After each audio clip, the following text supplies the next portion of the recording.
తెలుగు రాజ్యం ప్రేక్షకులకు హృదయపూర్వక స్వాగతం. నేను మీ చిల్లగట్టి శ్రీకాంత్ కుమార్. ఈవేళ మన తెలుగు రాజ్యం స్టూడియోకి సీనియర్ అండ్ సిన్సియర్ జర్నలిస్ట్ గౌరవనీయులు మాన్య మహోదయులు శ్రీ పివి సూర్యనారాయణమూర్తి గారు ఇచ్చేశారు. నమస్కారం సూర్యనారాయణమూర్తి గారు. నమస్కారం సార్. వారిని సూర్యనారాయణమూర్తి గారు అని పరిచయం చేయడం కంటే మెహక్ హైదరాబాదీ అంటే చిరపరిచితులు. ఈవేళ తెలుగు సాహితీ లోకంలో కావచ్చు, తెలుగు ప్రచురణల రంగంలో కావచ్చు, వారు చేసినటువంటి కృషి అనన్య సామాన్యం, అనిత సాధ్యం అని చెప్పచ్చు. అయితే ఆ ప్రచురణలు, ఆ అనువాదాలు, ఆ ఉర్దూ మీద వారికి కలిగినటువంటి ఆపేక్ష ఏవైతే ఉన్నాయో దానిని తెలుసుకునే ముందు వీక్షకులకు తెలియజేయాల్సిన ఒక ముఖ్యమైనటువంటి సంగతి ఏంటంటే, July 8 doctor YS Rajasekhara Reddy గారి జన్మదినం.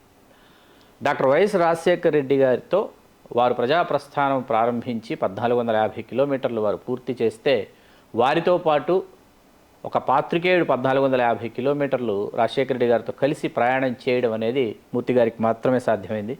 చాలా చాలా చాలా ఆనందంగా ఉంది మూర్తి గారు మిమ్మల్ని ఇలా కలుసుకోవడం. సరిగ్గా 21 సంవత్సరాల ముందు 2003లో ఆ ప్రజాప్రస్థానం ప్రారంభమైతే ఆ 1450 కిలోమీటర్లు వారితో నడిచినటువంటి ఆ సంఘటనలకి ఒక ససాక్ష్యమైనటువంటి నిలువెత్తు నిర్వచనం మీరు అన్న విషయం చాలా తక్కువ మందికి తెలుసు.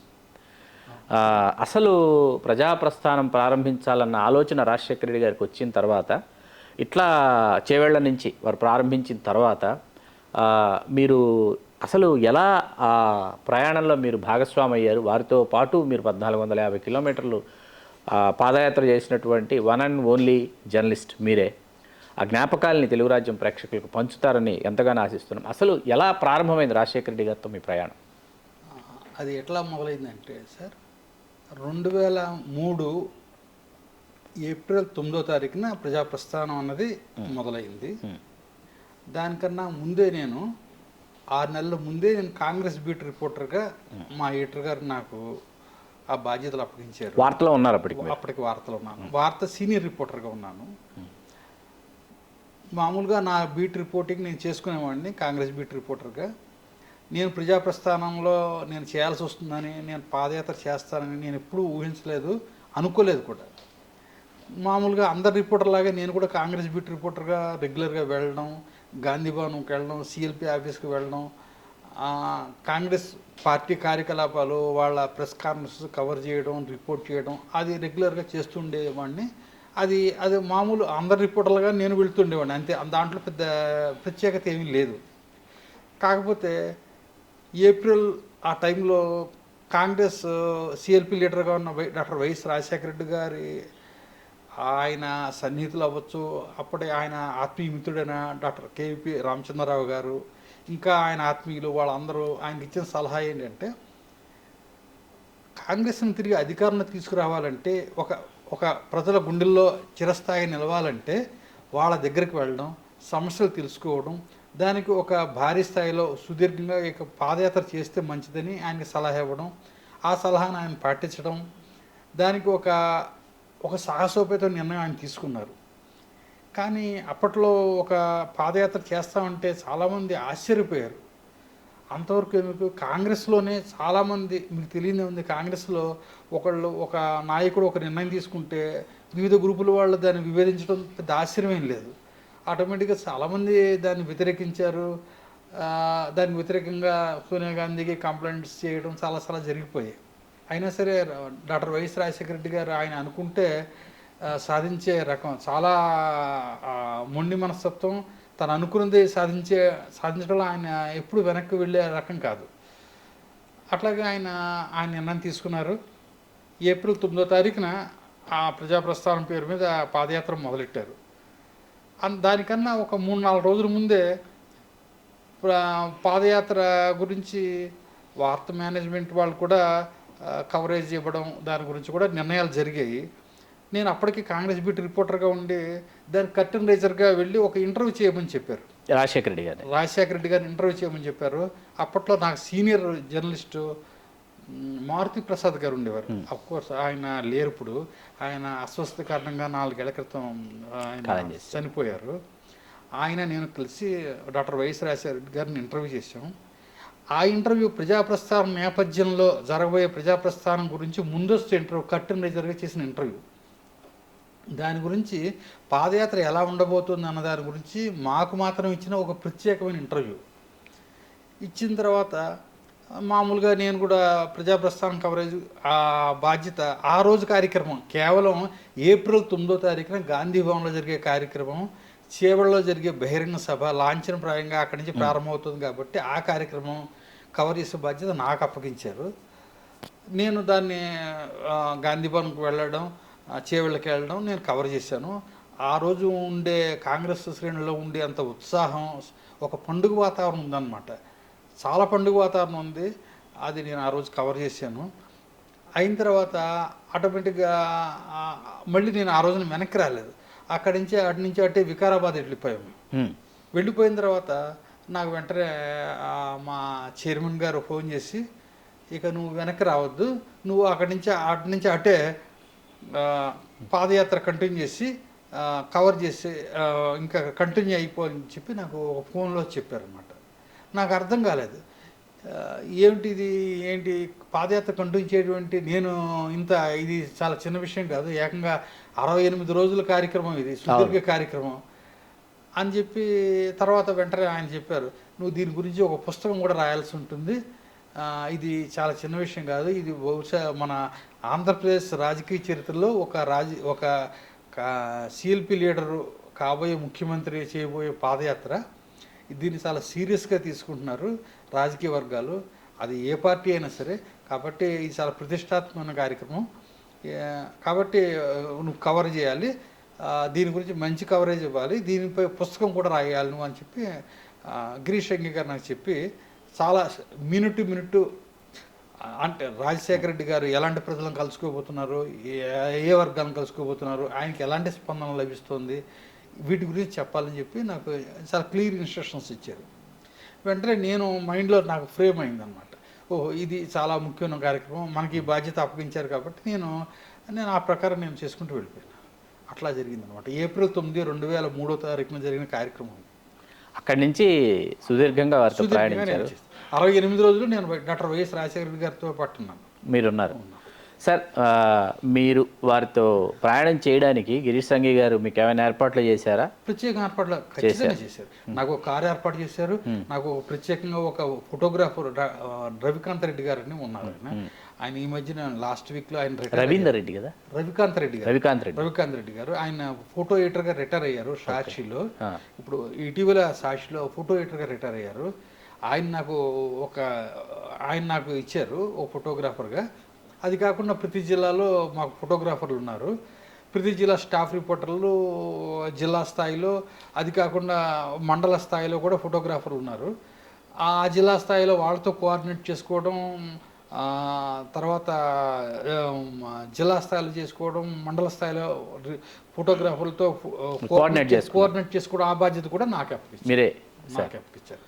సార్, ప్రారంభించి చేవెళ్ళ నుంచి బయలుదేరిన తర్వాత ప్రయాణిస్తున్నటువంటి ఆ సందర్భాలు ఏవైతే ఉన్నాయో వాటిలో మీకు డాక్టర్ రాజశేఖర రెడ్డి గారిలో కనిపించినటువంటి లక్షణాలు ఏంటి, ఆ గొప్ప లక్షణాలు ఏంటి? ఎందుకంటే ఒక నాయకుడు తనను తాను ఆవిష్కరించుకోవడం నాయకుడిగా అంటే ఎంతో గొప్ప నాయకత్వ పటిమ ఉంటే కానీ అది సాధ్యపడదు.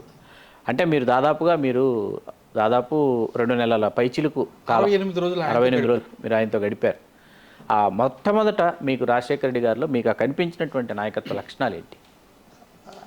డాక్టర్ రాజశేఖర రెడ్డి గారు అంటే అంతకు ముందు వరకు ఒక విధమైన పబ్లిక్లోను, రాజకీయ వర్గాల్లోనూ, ఆయన ప్రత్యర్థుల్లోనూ, మీడియాలోనూ ఒక విధమైన ఒక అభిప్రాయం ఉంది. అది ఎలాంటి అభిప్రాయం అంటే ఆయన ఒక ఫ్యాక్షనిస్ట్ అని, ఆయన నిరంకుశుడని, ఆయన ఎవరి మీద ఖాతర చేయడని, ఆయన మీద ఒక విధమైన ఒక ముద్ర పడింది అనడం కన్నా ముద్ర వేసారని అనడం కరెక్ట్. కానీ ఆయన అలాంటి మనిషి కాదని చెప్పి పాదయాత్ర తర్వాత ప్రజలు ఒప్పుకునే పరిస్థితి వచ్చిందన్నమాట. ఎందుకంటే రాజశేఖర రెడ్డి గారు నిజంగా ప్రజల సమస్యలు ఎలాంటి సమస్యలు ఉంటాయి, ప్రజల దగ్గరికి వెళ్ళి వాళ్ళ సమస్యలు తెలుసుకోవడం అన్నది విషయంలో రాజశేఖర రెడ్డి గారిని మించిన వాళ్ళు లేరని చెప్పి ఆ 68 రోజుల్లో ఆయన రుజువు చేసుకున్నారు. ఎందుకు ఈ మాట చెప్పాల్సి వస్తుందంటే రాజశేఖర రెడ్డి గారికి రైతుల సమస్యలు బాగా తెలుసు, మహిళల సమస్యలు బాగా తెలుసు, విద్యార్థుల సమస్యలు బాగా తెలుసు, అన్నింటికి మించి ఈ వ్యవసాయ కూలీల సమస్యలు బాగా తెలుసు. ఇక సమాజంలో ఎవరు ఎలాంటి బాధలు ఉంటాయి అన్న విషయాలని ఆయన 68 రోజుల్లో చేసిన అధ్యయనం వాళ్ళని చాలా నేరుగా వెళ్ళి వాళ్ళ సమస్యలు తెలుసుకోవడంలో ఆయన చాలా చొరవ చూపించారు. దాంట్లో సఫలీకృతులయ్యారు. అన్నిటికి మించి ఆయనకి ఏంటంటే మనం ఈ రాజకీయ నాయకులు, మంత్రులు, ఎమ్మెల్యేలు అసెంబ్లీలోనూ వాళ్ళ పేషీల్లోనూ అక్కడ ఇక్కడ ఏసీ రూమ్లో కూర్చొని చర్చలు చేయడం, మాట్లాడడం అది ఒక తంతు. కానీ ప్రజల దగ్గరికి వెళ్ళి ఆ పంట పొలాల్లోకి వెళ్ళి, లేకపోతే వాళ్ళ వాళ్ళ గుడిసెల్లోకి వెళ్ళి, వాళ్ళ చిన్న చిన్న అక్కడికి వెళ్ళి, రోడ్ల మీదకి వెళ్ళి, వాళ్ళ ఇళ్ళ దగ్గరికి వెళ్ళి మాట్లాడడం అనేది ఉంది చూసారా. ఆ ఎక్స్పీరియన్స్ ఆయనకి, ఆయన రాజకీయంగా ఆయన్ని ఇంకో స్థాయికి నెక్స్ట్ లెవెల్కి తీసుకెళ్ళడానికి చాలా ఉపకరించిందని నేను అనుకుంటున్నాను. ఆయన ఆయన ఆయన వ్యక్తిత్వాన్ని పూర్తిగా మార్చేసింది. అంతకుముందు రాజశేఖర రెడ్డి వేరు, ఆ పాదయాత్ర తర్వాత రాజశేఖర రెడ్డిని ఆయన్ని ఆవిష్కరించుకోవడానికి అది ఉపకరించింది, దాంట్లో సందేహం లేదు. సార్ ఆహారపు అలవాట్లు ఎలా ఉండేవి? ఆయన చాలా మితాహారం అండి సార్, చాలా మితాహారం. ఏదైనా చాలా తగు మాత్రమే తినేవారు. అంటే ఆహార విషయంలో చాలా క్రమబద్ధంగా తినేవారు. అదంతా సూర్యుడు చూసుకునేవారు. చాలా ఆహార విషయంలో చాలా క్రమబద్ధంగా ఉండేది. ఏది పడితే తినడాలు అవి ఏం చేసేవారు కాదు. ఆయన ఆహార విషయంలో చాలా క్రమబద్ధంగా పాటించేవాళ్ళు. నియమబద్ధమైన ఆహారం తీసుకునేవాళ్ళు. రోజువారీ దినచర్య ఎలా మొదలయ్యేది సార్ పాదయాత్ర సమయంలో? పాదయాత్ర సమయంలో ఆయన తెల్లవారుజామున 4:30కే లేచిపోయేవారు. 4:30కి లేచిపోయి ఆయన చేసే ఫస్ట్ అండ్ ఫార్మోస్ట్ పని ఏంటి అంటే, ఆయన వాళ్ళ స్వగ్రామం, వాళ్ళ పులివెందుల వాళ్ళతోటి ముందు ఒక 2-3తోటి ఫోన్లో మాట్లాడేవారు. ఆయన వాళ్ళ ఆత్మీయులు అనుకుని వాళ్ళకి కావాల్సిన వాళ్ళతోటి ఫోన్లో ఒక 10-15 నిమిషాలు మాట్లాడేవాళ్ళు. వాళ్ళ మంచి చెడ్డ మాట్లాడుకోవడం ఆయన అది డైలీ కార్యక్రమం. అది మాట్లాడుకున్న తర్వాత ఇక ఈ సూర్యుడు వీళ్ళు వాళ్ళు ఉంటారు కదా, వాళ్ళతోటి వాళ్ళు మంచి చెడ్డ కొంచెంసేపు మాట్లాడుకుని ఎక్సర్సైజ్లు లైట్ ఎక్సర్సైజ్లు అవి చేసుకునేవారు. తర్వాత ఈ పాదయాత్ర వల్ల వచ్చే కొన్ని శారీరక సమస్యలు ఉంటాయి కాబట్టి ఆయన కొంచెం ఎక్సర్సైజ్లు అవి కొంచెం ఎక్కువ ఎక్సర్సైజ్లు అవి చేసేవారు. చేసుకున్న తర్వాత ఆయన రొటీన్ స్టార్ట్ అయిపోయింది. రాత్రి ఎన్నింటికి ముగించేవాళ్ళు? రాత్రి అంటే ఈ పాదయాత్రని మళ్ళీ 2 రకాలుగా విభజించాలి. చెప్పండి. ఇప్పుడు ఏమైందంటే రాజమండ్రి వరకు ఆయన దినచర్య ఒక రకంగా ఉండేది. రాజమండ్రి తర్వాత ఆయన దినచర్యలో చాలా మార్పు వచ్చేసింది. డాక్టర్లు ఏం చెప్పారంటే, మీరు పాదయాత్రని సరిగ్గా 10:30 కల్లా మార్నింగ్ అంటే సూర్యతాపం వచ్చే లోపల మీరు ఆపేయండి. మళ్ళీ 10:30-11 లోపు నుంచి 3:30 వరకు మీరు అసలు సూర్యుడి తాపం అటాక్ మీరు ఎక్స్పోజ్ కావద్దు. ఆ తర్వాత 4 దగ్గర నుంచి 7 వరకు పెట్టుకోండి అని చెప్పి స్ట్రిక్ట్ ఇన్స్ట్రక్షన్స్ ఇచ్చారు. ఎందుకంటే ఆయనకు వయసు రీత్యా ఆయన ఆరోగ్యాన్ని కాపాడుకోవాలి కాబట్టి క్లియర్గా వాళ్ళు ఏం చెప్పారంటే, మీరు 11 తర్వాత పాదయాత్ర చేయొద్దు. కానీ ఆయన ముందు ఏం చేశారంటే, రాజమండ్రి వరకు 12కి 1 గంట కూడా నడిచిన సందర్భాలు చాలా ఉన్నాయి. తర్వాత నడవడంలో కూడా ఏకంగా 15 కిలోమీటర్లు 18 కిలోమీటర్లకు నడిచేవారు బాబా. ఆ తర్వాత ఆయన దాన్ని చాలా ఫ్లెక్సిబుల్గా ఆ డాక్టర్లు సూచన సజెషన్స్ ప్రకారం నడిచేవారు. ఎర్లీగా స్టార్ట్ చేసేవారు. అంటే 6:30కి 7 గంటలకే ఇంతకుముందు 8:30కి మొదలెట్టేవాళ్ళు 7 o'clock మొదలెట్టేవారు అనమాట. దానివల్ల ఒక గంటన్నర ముందు మొదలుపెట్టి ఎర్లీగా ముగించేవారు అనమాట. అంటే 11-11:30 కల్లా ముగించేసేవారు మార్నింగ్ సెషన్. ఓ రోజుకి 25 కిలోమీటర్లు నడవాలని ఒక లక్ష్యం పెట్టుకుంటే మార్నింగ్ 13 కిలోమీటర్లు, సాయంత్రం 12 కిలోమీటర్లు అలాగా వాళ్ళు 13-12 అలాగ పెట్టుకునేవారు. దాని ప్రకారం మీరు ఒక జర్నలిస్ట్గా మీరు ప్రయాణించారు ఆయనతో పూర్తి స్థాయిలో చివరి వరకు పాదయాత్ర చేసిన నాయకులు ఎవరైనా ఉన్నారు. ల్యాంకో రాజగోపాల్ ఉన్నారు. నాయకులు అంటే అలా ఫుల్ ఫ్లెడ్జ్డ్గా ఉన్నారని అందరూ చెప్పలేము, కానీ ల్యాంకో రాజగోపాల్ ఒకళ్ళు కనపడ్డారు. తర్వాత నాకు తెలిసి ఒక లాయర్ ఆయన బాబ్జీ అనుకుంటా లాయర్, ఆయన later he was nominated for public prosecutor, public pleader, GP, government ప్లీడర్గా ఆయనకి నామినేట్ అయ్యారు. తర్వాత అంబటి రాంబాబు కొంతకాలం ఆయనతో నడిచిన అంబటి రాంబాబు. తర్వాత ఇంకా కోటమిరెడ్డి శ్రీధర్ రెడ్డి గారు కూడా కోటమిరెడ్డి శ్రీధర్ రెడ్డి గారు కూడా ఉండి ఉంటారు ఆయన. ఇట్లా చాలా తక్కువ మంది, కాకపోతే ఎక్కువ మంది అంతా బ్యాచ్లుగా రిలే నిరాహార్దిష్ట టైప్లో ఒక వారం రోజులు 4 రోజుల టైప్లో నడిచిన వాళ్ళే, కానీ ఎక్కువ మంది ఆయనతో పాటు మొదలంచే వరకు ఉన్న వాళ్ళు చాలా రేరు, చాలా తక్కువ. ఈ ప్రయాణంలో మర్చిపోలేనటువంటి సంఘటనలు కొన్ని ఖచ్చితంగా ఉంటాయి. వాటిలో మరీ ముఖ్యంగా మీకు ఇప్పటికీ గుర్తున్నది సంఘటనల గురించి చెప్పండి. మర్చిపోలేని సంఘటనలు అంటే ఆయన అంటే నాకు కూడా, నేను కూడా ఒకసారి పడిపోయాను. ఒకసారి పడిపోవడం అంటే నాకు కూడా అస్వస్థత చేసింది తుల్లో. అంటే ఆయన రాజమండ్రి దగ్గర కొంతమూరు, రాజమండ్రికి 8 కిలోమీటర్లు దాటిన తర్వాత ఆయనకి కొంచెం అస్వస్థత చేసి కొంత 5 రోజులు బ్రేక్ ఇవ్వాల్సి వచ్చింది. మధురపూడి తోట దగ్గర ఆయన 5-6 రోజులు రెస్ట్ తీసుకున్నారు. డాక్టర్లు రెస్ట్ తీసుకుంటే కానీ ఫర్దర్గా చేయకూడదని కూడా కొంచెం సలహా ఇవ్వడంతో ఆయన మధురపూడి తోట దగ్గర ఆయన ఆగిపోయారు. ఆగిపోయినప్పుడు ఆ 5-6 రోజులు ఉన్న తర్వాత మళ్ళీ రీస్టార్ట్ చేశారు అక్కడి నుంచి రాజానగరం వైపు. అదైనా ఒక 4 రోజులు 3 రోజులు అయిన తర్వాత తుని ఆ ప్రాంతం దగ్గర నాకు కూడా కొంత సన్ స్ట్రోక్ లాంటిది వచ్చి నాకు కూడా కొంచెం ఇబ్బంది అయింది. ఆ టైంలో నేను కూడా ఒక చోట ఒక రోజు పడక వేసే పరిస్థితి వచ్చింది. అప్పుడు ఆయన మాకంతా గుడారాల్లో ఉండేది, మాదంతా ఏంటి కార్వాన్ లాగా గుడారాల్లో ఉండేది. రాత్రి అయ్యేటప్పటికి ఎక్కడొక్కడ గుడారం వేసేవారు. ఆయన నేను పడుకున్న చోటకి ఆ మంచం దగ్గరికి ఆయనకు వచ్చి, మూర్తి ఎలా ఉన్నావు, బాగున్నావా అని చెప్పి నా దగ్గరికి వచ్చి ఆయన పరామర్శించి నా దగ్గరికి వచ్చి కొంచెంసేపు వచ్చి ఎలా ఉన్నావు, బాగున్నా, అంతా బాగానే ఉందా, ఓకేనా అన్నారు. అని చెప్పి వెంటనే నాకు ఫోన్ చేసి ఉండవల్లి అరుణ్ కుమార్ అక్కడ ఇంకా 2-3 లీడర్స్ ఉంటే పెట్టి మూర్తి గారిని తీసుకెళ్ళండి అక్కడ హాస్పిటల్లో తీసుకెళ్ళన్నారు. వెంటనే నన్ను హడావిడిగా కారులో తీసుకెళ్ళి అక్కడ ఎక్స్రే అని తీసుకెళ్ళి నన్ను కొంచెం వైద్య పరీక్ష చేయించి కొంచెం వైద్యం చేయించారు. అంతా చేయించి వైద్యం చేయించిన తర్వాత హీజ్ ఓకే అనిపించుకున్న తర్వాత అక్కడ తునిలో మళ్ళీ వెంటనే మళ్ళీ ఈ పాదయాత్రలో పాల్గొనాలి కదా. అంతా అయిన తర్వాత మళ్ళీ తీసుకొచ్చిన తర్వాత సార్ వైద్యం చికిత్స అయిపోయింది సార్, అంతా హీజ్ ఓకే అనుకున్న తర్వాత మళ్ళీ పొద్దున్న ఆయన వచ్చి మూర్తి బాగానే ఉందని చెప్పి నన్ను పలకరించి, అంటే ఆయన అంత సీనియర్ లీడరు మన దగ్గరకు వచ్చి, నేను చిన్న రిపోర్టర్ని, నా దగ్గరకు వచ్చి అంతా మూర్తి ఓకేనా అన్నారు. సార్ ఓకే సార్ అంటే వెంటనే ఆయన నాయుడు అని ఒక వాళ్ళ డ్రైవర్ ఒక ఉంటాడు, నాయుడు అని ఒక డ్రైవర్ ఉంటాడు, నాయుడు సూరి. నాయుడు మూర్తి గారిని మన కారులో కూర్చోబెట్టు, అది వాళ్ళ కంపెనీ వాళ్ళు ఇచ్చింది నాన్ ఏసీ కార్, అది మన దాంట్లో కూర్చోబెట్టి చెప్పి వాళ్ళ కారులో నన్ను అప్పటి నుంచి నేను తుని నుంచి ఇచ్చాపురం వరకు వాళ్ళ కారులో వెళ్ళా, ఏసీ కార్లో వెళ్ళా. అది నాన్ ఏసీ మామూలు ఆఫీస్ ప్రొవైడ్ చేసింది, వాళ్ళు ఇచ్చింది నాన్ ఏసీ కార్. వాళ్ళ కార్లో అక్కడి నుంచి ఏసీ కార్లో వెళ్ళాను. ఎందుకంటే నాకు కూడా వడదెబ్బ కొట్టి చాలా ఇబ్బంది అయింది. అదే అంటే ఆయన basically he is very compassion man. ఆయన కొంచెం ఆ విషయంలో చెప్పాలంటే జర్నలిస్టులు అందరన్నా చాలా ఇదిగా ఉంటారు. ఆయనకి ఇది తనమన్న భేదం అదే ఉండదు. ఆయన ఆ పార్టీ ఈ పార్టీ వాళ్ళకి అనుకూలంగా రాస్తారు అలాంటిది ఏమి ఉండదు. చాలా కంపాషన్గా ఉంటారు ఆయన. సార్ పాదయాత్ర ముగిసింది, ఆ తర్వాత ఎన్నికలకు వెళ్ళారు, ఎన్నికల్లో ఘన విజయం సాధించారు, ముఖ్యమంత్రి అయ్యారు. ముఖ్యమంత్రి అయిన తర్వాత రాజశేఖర రెడ్డి గారిని ఎప్పుడు గెలిచారు? నేను రాజశేఖర రెడ్డి గారిని ముఖ్యమంత్రి అయిన తర్వాత నేను పర్సనల్గా ఎప్పుడు కలవడం, ఇప్పుడు మీరు ఏదో మీకు లబ్ధి చేకూరేలాగా ఏమైనా చేయించుకుందామని కానీ అలా వెళ్ళి ఆయన మాట్లాడదామని కానీ ప్రయత్నం చేయలేదు. సెక్రటేరియట్లో కూడా కలవలేదు. ఎప్పుడు కలవలేదు. నేను నా రిపోర్టర్గా నేను ఎలా ఉండాలో అలాగే ఉన్నాను. అసలు ఆయన దగ్గరికి వెళ్ళడానికి ఎప్పుడు నేను ట్రై చేయలేదు, ప్రయత్నం కూడా చేయలేదు.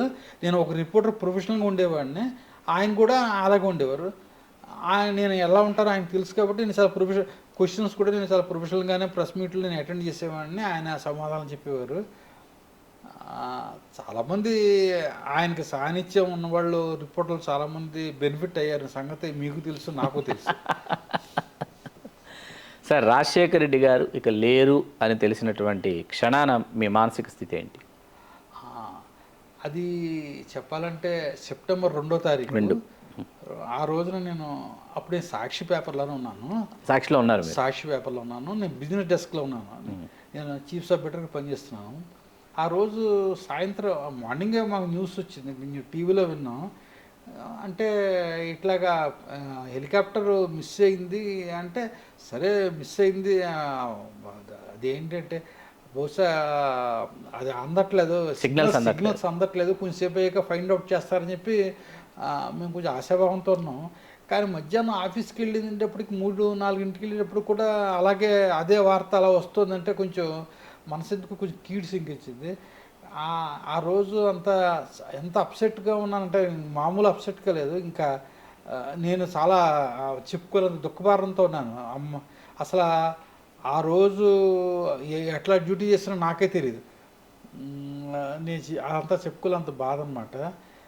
అంటే ఆ డెస్క్‌లో నాకు రాజశేఖర రెడ్డి గారితోటి చాలా ప్రత్యక్ష అనుభవం ఉండి, ప్రత్యక్ష పరిచయం ఉన్న వాళ్ళు నేను ఒక్కడినే. హ్మ్. మిగతా వాళ్ళంతా అక్కడ దాదాపు 17, 18 మంది ఉన్నారు ఆ బిజినెస్ డెస్క్‌లో. వాళ్ళెవరికీ రాజశేఖర రెడ్డి గారితో తెలీదు, పరిచయాలు లేవు. ఇంకా చెప్పాలంటే ఆ సాక్షిలో కూడా చాలామందికి రాజశేఖర రెడ్డితో పరిచయాలు లేని వాళ్ళు చాలామంది ఉన్నారు. అవును. హ్మ్. నాకు చాలా ప్రత్యక్ష పరిచయం ఉంది. నేను ఎవరితోటి ఏం పాలుపంచుకోలేక చాలా బాధపడ్డాను. నాకు చాలా బాధ అనిపించింది. చెప్పుకోలేని బాధలండి అది. నేను తర్వాత వెళ్ళి జగన్మోహన్ రెడ్డి గారిని వెళ్ళి కలిసారు మీరు. కలిసి వెళ్ళి నేను సంతాపం తెలిపాను. ఆయన్ని నేను ఓదార్చని చెప్పలేను కానీ వెళ్ళి నేను కండోలెన్స్ చెప్పి వచ్చేసాను. సార్ ఫార్మల్గా చెప్పి వచ్చేసాను. కానీ నేను చాలా బాధపడ్డాను. నాకు చాలా అది చాలా బాధ అనిపించిన సంఘటనలు అదొకటి.